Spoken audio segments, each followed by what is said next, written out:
kemarin kan ekonomi belajar kebijakan fiskal dan moneter, dan ada juga instrumennya. Sebenarnya ada dampaknya apa sih?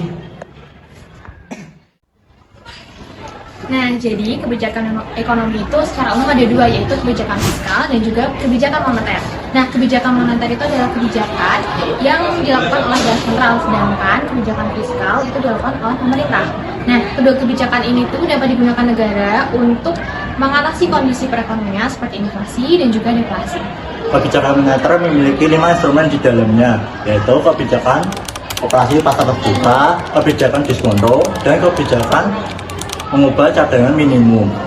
Ketiga tersebut memiliki dampak atau menaikkan atau menurunkan jumlah uang yang beredar di masyarakat. Lalu yang keempat ada kebijakan kredit subjektif, yang dimana sama memiliki dampak yang sama untuk menaikkan atau menurunkan jumlah uang yang beredar, namun hanya sebatas menjadi pengawas dalam hal peminjaman dan investasi keuangan.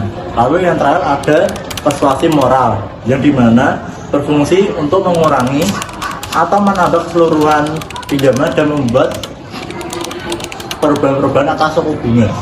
Lalu untuk kebijakan fiskal itu ada 4 instrumen di dalamnya. Yang pertama itu ada pajak, di mana dapat digunakan untuk mengendalikan dan menstabilkan ekonomi. Lalu yang kedua, belanja pemerintah. Apabila pengeluaran dinaikkan, maka kegiatan ekonomi akan meningkat.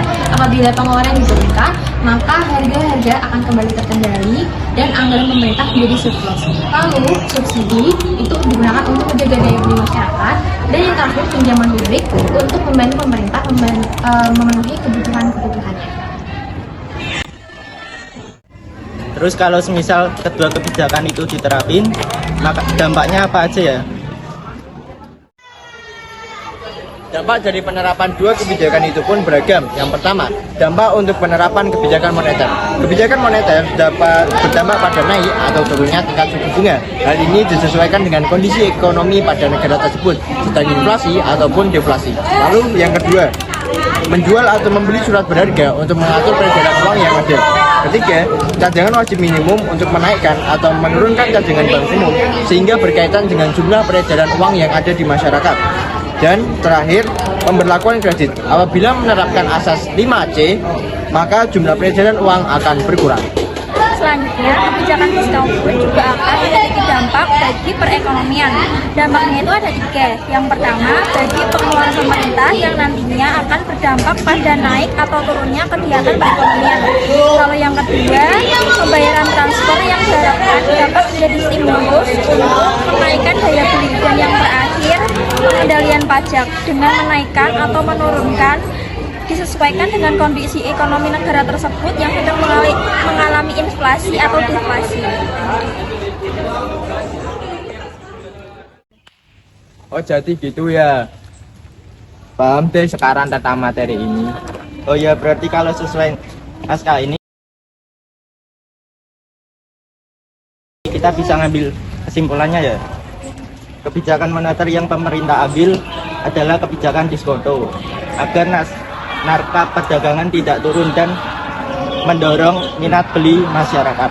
Sedangkan kebijakan fiskal yang pemerintah ambil adalah belanja pemerintah demi menjaga perekonomian domestik dan daya beli masyarakat. Lalu semua kebijakan tersebut bisa berdampak demi menjaga laju inflasi di Indonesia agar selalu terkendali.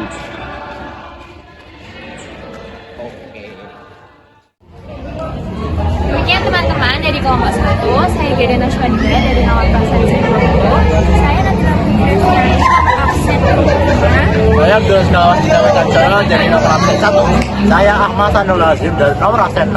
Saya Jonathan Dharma Widantoni dan absen 21. Saya Redi Rahmat Hidayat, absen 31. Dan sekian yang dapat kami sampaikan tentang kebijakan moneter dan kebijakan fiskal. Semoga bisa bermanfaat bagi kita semua. Dadah.